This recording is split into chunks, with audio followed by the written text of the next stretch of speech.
Hello friends, जय हिंद। शायद से आपने स्कैटर डायग्राम वाली मेथड कर ली होगी, तो मैं फिर से आ गई हूँ कार्ल पियर्सन की मेथड की थियरी लेके। फ्रेंड्स, थियरी में आप बहुत बोरिंग होते होगे, आपको मजा नहीं आता होगा, मुझे भी कुछ इतना तो मजा नहीं आ रहा है, पर थियरी हम स्किप नहीं कर सकते इन एनी केस फ्रेंड, क्योंकि 25 मार्क्स की थियरी आने वाली है, 75 मार्क्स के सम आने वाले हैं। एक सम के जैसे आपको 1000 सम्स करने हैं, तो सम्स तो ऑटोमेटिक आपको आने ही वाले हैं, बट जो चीज नहीं आएगी आपको वो थियरी है, सो हमें थियरी पे फोकस करना पड़ेगा।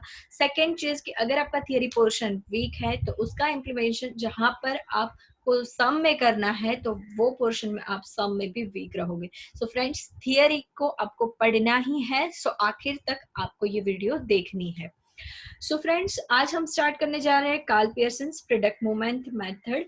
अब ये है क्या बेसिकली?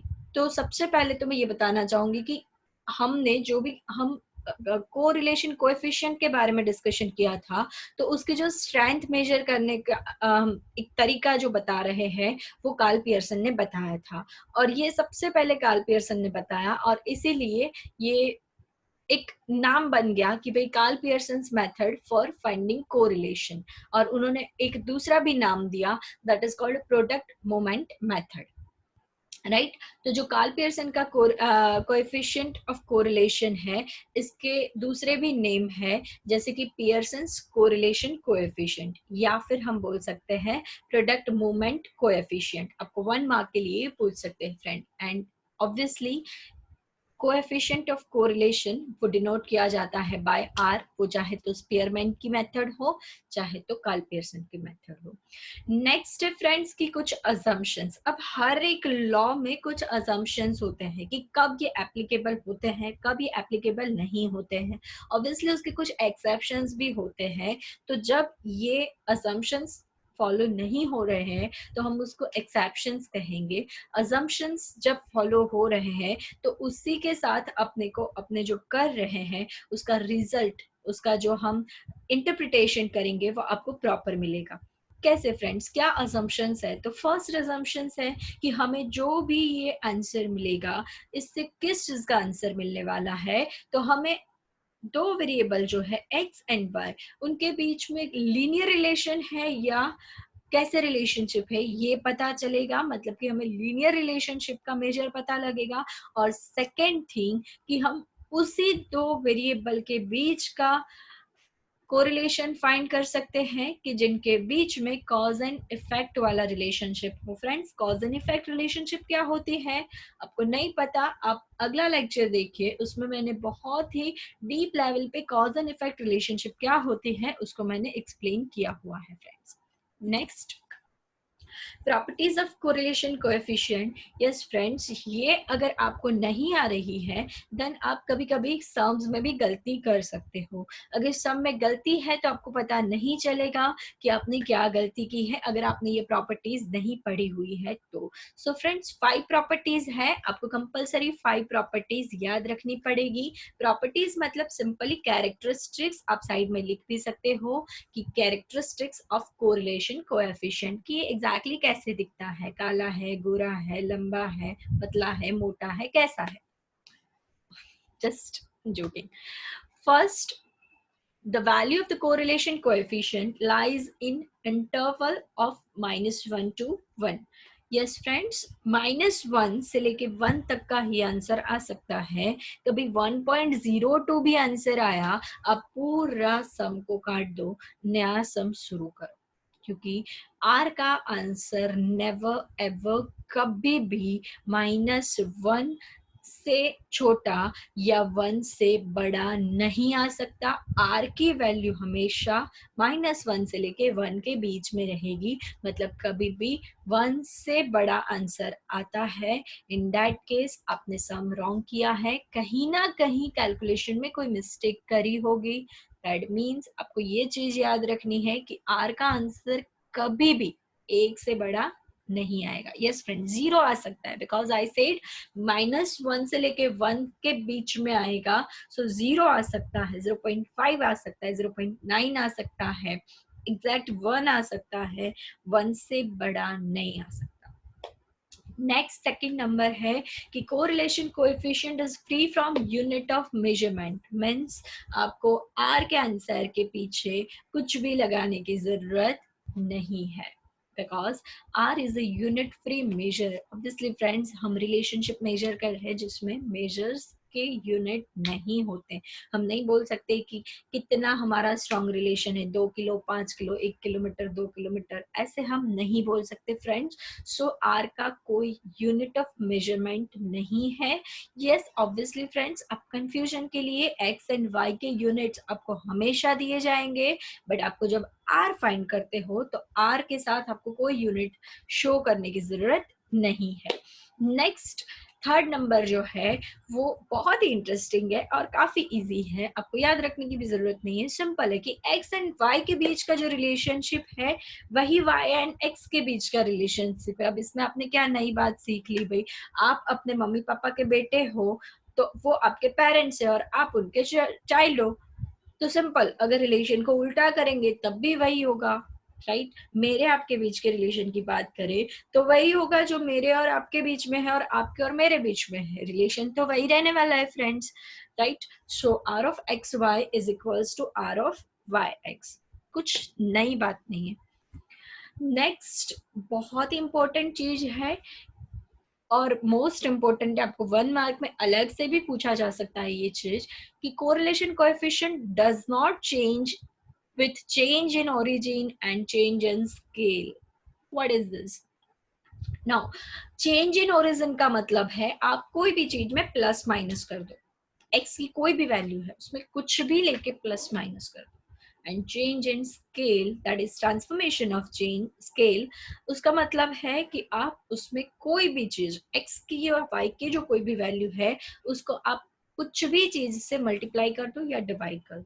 तो चेंज इन स्केल मतलब मल्टीप्लाई एंड डिवीजन, और चेंज इन ओरिजिन मतलब प्लस और माइनस। बट फ्रेंड्स यहाँ पे हमें ये सिखाया जा रहा है 4th नंबर के कैरेक्टरिस्टिक्स में कि आप x एंड y को कोई भी चीज से प्लस माइनस करो, कोई भी चीज से मल्टीप्लाई कर दो, कोई भी चीज से डिवाइड कर दो, आपका आर का आंसर चेंज नहीं होने वाला है फ्रेंड्स। ये चीज जो है ये हमें अभी कम समझ में आएगी, बट जब हम सम करेंगे, अब सम को थोड़ी मेहनत करके आप अलग अलग तरीके से सम कर लोगे तो आपकी मास्टर्स में आ जाएगी, देन आपको ये चीज याद रखने की भी जरूरत नहीं है फ्रेंड्स। यस हम ऐसा भी बोल सकते हैं इसको कि correlation coefficient does not change with change या transformation of origin and scale, या फिर ऐसे भी बोल सकते हैं कि correlation coefficient is independent from change in scale and change in origin। independent from word भी यूज किया जा सकता है, मतलब आपको क्वेश्चन में ये भी पूछा जा सकता है कि correlation coefficient किस चीज से इंडिपेंडेंट है, तो हमें लिखने का है origin, change in origin and change in scale. Next हम जंप करेंगे 5 नंबर पे, वो है कि x एंड y दोनों में से अगर कोई भी एक माइनस है तो आपका r का आंसर हमेशा कैसा आने वाला है, नेगेटिव, और अगर दोनों ही माइनस में है तो प्लस। फ्रेंड्स जब मैंने आपको स्कैटर डायग्राम वाली मेथड पढ़ाई थी तो उस टाइम पे 5 अलग अलग टाइप्स पढ़ाए थे, जिसमें था कि अगर डायरेक्शन जो है वो सेम है, चाहे दोनों डिक्रीज हो रहे हैं चाहे दोनों इंक्रीज हो रहे हैं, but direction same, then positive correlation. But एक का इंक्रीज और दूसरे का डिक्रीज होना, दैट मीन्स कि वहां पर नेगेटिव कोरिलेशन है। Clear friends? तो आपको ये 5 प्रॉपर्टीज कंपलसरी नोट डाउन करनी है, नोटबुक में लिखनी है और उसको बार बार लर्न करना है। Next, interpretation of value of correlation coefficient. Friend हमारे सम का आंसर मान लो कि आया 0.9, दैट मीन्स उसका मतलब क्या है, सम करके करते क्या है, राइट। पूरा इतना लंबा चौड़ा फॉर्मूला लगा दिया, इतनी सारी कैलकुलेशन कर ली, इतना बड़ा टेबल बना दिया, बट एट द एंड जो मिला उसका मतलब क्या है वो तो पता लगना चाहिए ना, राइट। अगर आपके 23% आए तो आप पास हो या फेल, अगर आपके 95% आए देन आप पास हो या फेल, आपको ये तो पता लगना चाहिए, राइट। दैट इज इंटरप्रिटेशन, कि भाई एक न्यूमेरिकल वैल्यू जो मिलती है उससे हम काफी प्रिसाइजली आंसर को ला पा रहे हैं, बट उसका इंटरप्रिटेशन भी हमको आना चाहिए। अगर हमको यही चीज पता नहीं है कि भाई ये 0.5 आंसर तो आया, बट वो क्या है, तो हम उसका करके क्या करेंगे, राइट फ्रेंड्स। तो इंटरप्रिटेशन आना जरूरी है। सो इंटरप्रिटेशन बहुत ही सिंपल है। अगर आपका आंसर 1 आता है, then there is perfect positive correlation. अगर आपका आंसर -1 आता है, then there is perfect negative correlation. 0 answer आता है, then there is lack of correlation, या हम कह सकते हैं कि there is absence of linear correlation. But yes friends, mind it very well, R का आंसर 0 है, that means there is absence of linear correlation, वहां पे कोई अदर टाइप का कोरिलेशन पॉसिबल है फ्रेंड्स। देन नेक्स्ट, हम पार्शियल कोरिलेशन है तो उसको कैसे इंटरप्रेट करेंगे फ्रेंड्स। तो सिंपल आपको इतना याद रखना है कि अगर आपका आंसर जो है वो 1 से क्लोजेस्ट है, नियरेस्ट है, then there is strong relation. But अगर आपका आंसर 0 से क्लोजेस्ट है या 0 से नजदीक है, तो हम कह सकते हैं कि आपका जो रिलेशन है वो वीक है। अगर आपको ये 0 1 दोनों चीज याद नहीं रहती है, देन देयर इज शॉर्टकट कि आप 0.5 को याद रख लो फ्रेंड्स। 0.5 से छोटा आंसर तो आपका कोरिलेशन वीक है। 0.5 से बड़ा आंसर, देन आप कह सकते हो कि there is strong relation. Yes, अगर मैं आपको कहूँ कि 0.89 आंसर आया, then there is strong relation. मैं आपको कहूँ 0.25 आंसर आया, then there is weak relation. 0 से जितना नजदीक उतना ही रिलेशन वीक है, बट 1 से जितना नजदीक उतना ही रिलेशन स्ट्रॉन्ग है। Next and last, merits of Karl Pearson's moment method, मतलब इसके फायदे क्या है। तो फायदे यही है कि हम एग्जैक्ट वैल्यू पता लगा सकते हैं, उसके ऊपर से हम काफी डेटा को प्रोसेस करके कुछ नई चीजें प्रिडिक्ट भी कर सकते हैं, कुछ एस्टिमेशन कर सकते हैं फ्रेंड्स। जब भी हमें कोई चीज का बजट बनाना है, मतलब कि कोई भी चीज को एस्टिमेट करनी है, तो हम कार्ल पियर्सन की मेथड से इजीली कर सकते हैं। आपने देखा कि हम उसका इंटरप्रिटेशन भी कर सकते हैं, उसको अच्छे से समझ भी सकते हैं, राइट फ्रेंड्स। बट जो इसकी लिमिटेशन है वो ये है कि ये बहुत ही ज्यादा मैथमेटिकल है। तो अगर किसी चीज, कोई इंसान है, कोई बंदा है कि जिसको स्टैटिस्टिक्स का बिल्कुल नॉलेज नहीं है, तो फ्रेंड्स वो ये कार्ल पियर्सन की मेथड का इतना बड़ा पूरा सम नहीं कर सकता है। तो ये इसकी एक लिमिटेशन है। दूसरा लिमिटेशन ये है फ्रेंड्स कि सम में छोटे सी मिस्टेक करने के कारण आपका आंसर गलत आ जाता है। वो आंसर के ऊपर से आपने इंटरप्रिटेशन किया, बट ऑब्वियस है फ्रेंड्स कि वो आंसर का इंटरप्रिटेशन भी आप गलत ही करोगे, राइट। आप जैसे ही सम करेंगे फ्रेंड्स, आपको आइडिया आ जाएगा। थोड़ी सी लापरवाही अगर कहीं पे कर दी, एक माइनर सी प्लस और माइनस की भी मिस्टेक आपने कर दी, तो आपका पूरा सम रॉन्ग हो जाएगा फ्रेंड्स। यस फ्रेंड्स, प्लस के बदले आपने माइनस किया, आपका जो आंसर आएगा वो नेगेटिव आएगा। आर का आंसर नेगेटिव, मतलब कि आर नेगेटिव।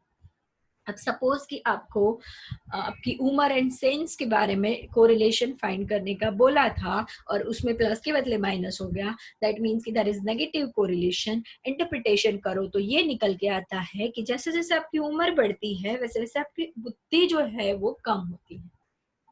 मजा आया फ्रेंड्स? Just joking.